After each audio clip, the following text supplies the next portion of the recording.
Hi guys, so welcome back to the channel. So in today's video I'm going to talk you through how to answer a few of the written questions that you might face at AAT level 3. So before we get started, think of those questions that you see in the exam a certain way, and this might just help you to answer those questions. So put yourself in the shoes of the examiner and really think about the type of questions that they can ask you. And when you start to think about the questions that they can ask and start looking at past written questions, you'll find that really there's only a certain approach that they can take with those questions. So the first is they could ask you a written question about ethics. So you're going to face a conundrum where, either you don't have enough training or there's some sort of self-interest threat there. So for instance, you might have a situation where you're a student and a manager has just left, and in order to save costs, instead of recruiting for a manager at that level, they might decide to promote you internally, which is great for you because as a student, you want more money and you want to buy certain things.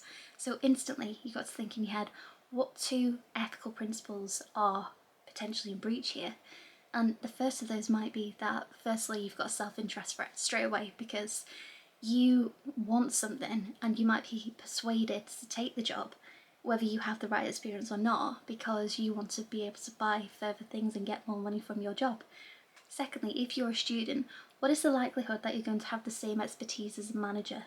So there might be something really specific such as an auditor or a payroll manager or even a forensic accountant sort of role that you're being put into and you don't have that experience. So straight away in terms of those threats, you've got a professional competence and due care threat because you don't have that relevant experience or necessary knowledge to undertake that role. So if you're running out of time in an exam and you're faced with an ethics question, so a written question, I would read what they want you to do first before reading the big bump that you find in the written question, because if you know what they're looking for, then you can very quickly skim read that question brief and pick out the information that you require.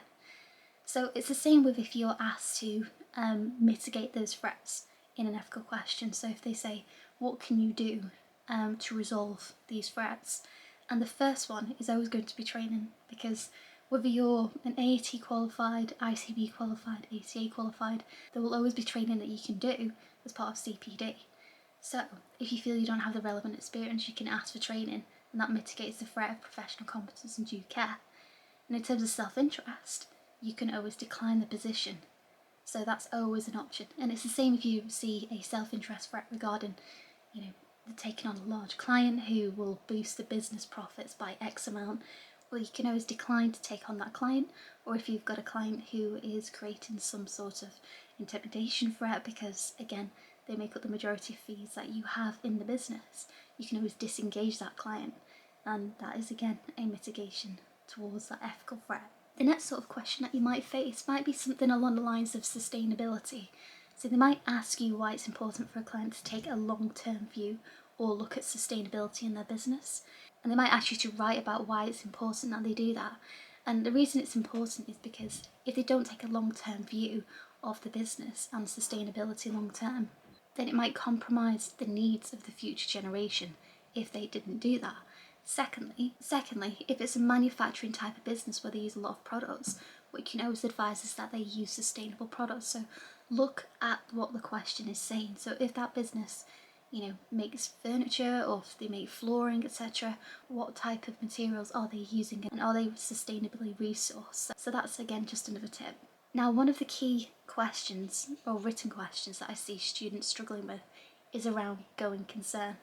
And I don't think that this is necessarily covered in a lot of detail in the study text that you see, but it's actually quite important in the real world. So if a business is not a going concern, it means that they're not going to trade for the foreseeable future, i.e. 12 months or more. So if they are a going concern, then it means that they are going to trade. But the reason why it's important is because imagine if you're an investor and you're looking at a set of accounts and it says they are not a going concern. Why would you invest in a company that's not set to continue for the foreseeable future?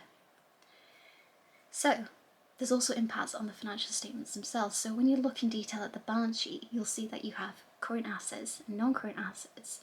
Now, if that business is not going to trade for the foreseeable future, you're not going to have non-current assets or non-current liabilities, because they're going to have to be reclassed into current, i.e. less than 12 months. And if that business is not going to continue for the foreseeable future, you would have to take a look at all of the assets that you have in the business, so land and buildings, plant and machinery, vehicles, etc., and you would have to revalue them at market value. So it does actually have quite a big impact on a set of financial statements if they are not a going concern. And one other thing that you can think about if the company is not a going concern is that as part of them winding down that business, are there going to be additional costs that they have to provide for? So are they going to have professional fees included in the liquidation? Are they going to have redundancy payments to make to staff, for example? And in your question, you can also mention that going concern is a fundamental principle of IAS 1, which is a presentation of financial statements. So it's under that accounting standard.